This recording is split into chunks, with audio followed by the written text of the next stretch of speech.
I recently got a great question from Lina8, whatever, who asks, why is it that in 5,000 plus years of Middle-earth history, there are little to no technological advancements? Why are they still riding horses and burning wood for warmth after all that time? And there's no flying cars or floating cities or vast digital information repositories or better, galactic travel. There's magic in Middle-earth. Why didn't any society advance to a higher level of technological and academic state? Well, this was an intriguing question, definitely worth diving into, so thank you. Alright, so why no tech advancements in Middle-earth? Well, there are a couple angles we could come at this from. The best answer to this question is one we'll save for last, because I'm a dirty YouTuber who wants to trick you into watching my whole video, and definitely won't tell you that you can just use the chapters feature to skip ahead. But first, let's just get this out of the way. In fact, there are technological advancements in Middle-earth. They just don't happen often, and they're not usually on screen, so to speak. So when Orome finds the elves at Cuiviénen way back at the very beginning of the Quenta Silmarillion, we don't really know a ton about their technological state, but the implication is that it's pretty basic. Their knowledge expands a ton though, once they get to Valinor and study under the Valar. Aule teaches the Noldor about smithwork and crafting, the Teleri become amazing shipbuilders, and the Vanyar learn the philosophy and wisdom of Manwë, and so on. Later, in the Second Age, the Númenóreans actually become so technologically advanced that they're able to craft weapons and a fleet of ships that's so massive and so sophisticated that they're able to threaten the gods themselves. Saruman in The Lord of the Rings is crossbreeding Uruks with men and manufacturing blasting powder. The Gondorians, they're incredible masons. The elves of Lothlorien have color-shifting cloaks. The orcs and dwarves are skilled miners, and the list goes on. Now, some things on a list of Middle-earth tech like this would be considered magical, but many wouldn't. Either way, yeah, there are examples of advancement, for good or ill, in Middle-earth. Now, it's easier to see those advancements when you broaden your conception of what constitutes technology. In our time, that word tends to bring to mind something like an iPhone or a Tesla. But some of the biggest technological advancements in our own history were things that we kind of tend to take for granted now. Things as simple as adding carbon to iron to create steel, or a new textile, or asphalt, or one of my personal favorites, the intermodal shipping container. Changed the world. So, in Middle-earth, the Gondorians aren't riding into battle on the back of Toyota pickups, but they are fighting from behind incredibly strong walls with very nice steel. That's technology. So, if we take the question literally, we could just leave it there. Yes, there was technological advancement. But the spirit of the question still stands. After thousands of years of history, why don't we see any fancier stuff? Well, I've got 3 reasons for you. Reason number 1. The first 3 ages of Middle-earth, as in the time taking us up to the end of the Return of the King, belong to the elves. Even when they're in the background or on the decline, they're still the dominant force in the world, certainly intellectually and usually physically as well. And the elves are, like Tolkien himself, incredibly conservative. Now, no, I'm not talking about modern politics here, I'm talking about their core personality as a people. Abraham Lincoln gave a pretty good definition of conservatism when he called it adherence to the old and tried against the new and untried. Just so for the elves.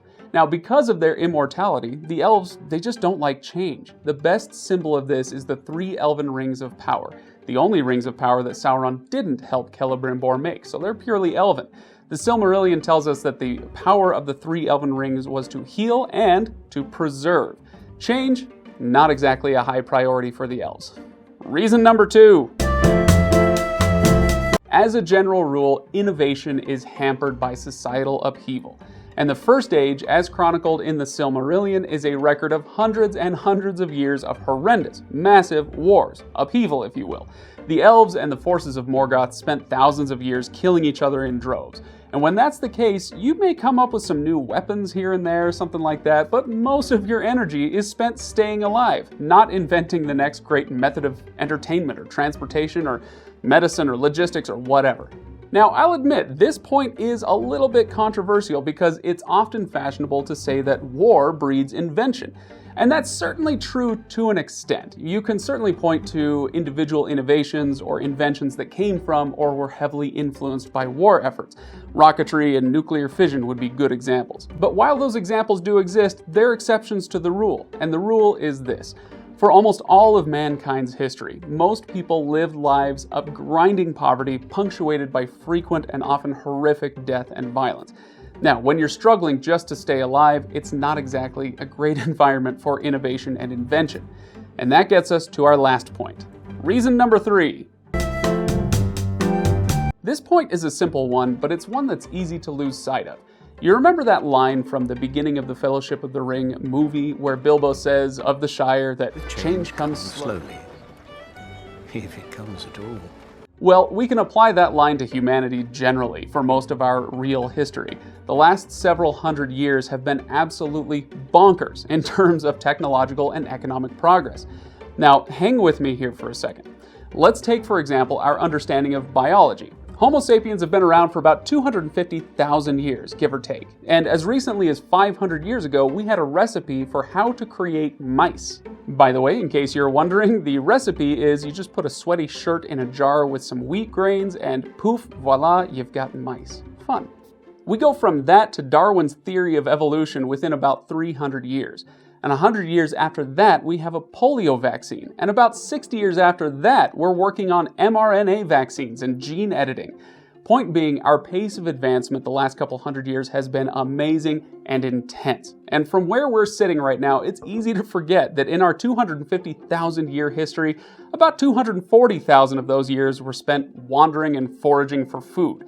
And in the last 10,000 years after the agricultural revolution, change did start coming, but it came slowly at first, when it came at all. That is, until about the day before yesterday. So, how does this relate to The Lord of the Rings? Well, Tolkien was writing an alternate prehistory for mankind. So, to put it simply, he was writing about an era when change was slow, at best. It would have been really weird if he'd written about hobbits inventing steam power, or Gondorians loading up their muskets, or whatever. So yeah, there you go. Some in-world and meta examples of why we don't see tons of technological innovation in The Lord of the Rings. Of course, the simplest explanation might be that we were never going to see much tech innovation in Tolkien because Tolkien himself was not particularly enamored of many of the innovations he saw in his day, which is a whole other video waiting to be made. But for now, let's leave this one here and head to the comments. Let me know what you think of all this, if there are any reasons I didn't include that you think I should, or if you have any quibbles, large or small. But on your way down there, don't forget to like and subscribe and all that YouTube stuff. And thank you so much for watching, everybody. I will see you next time.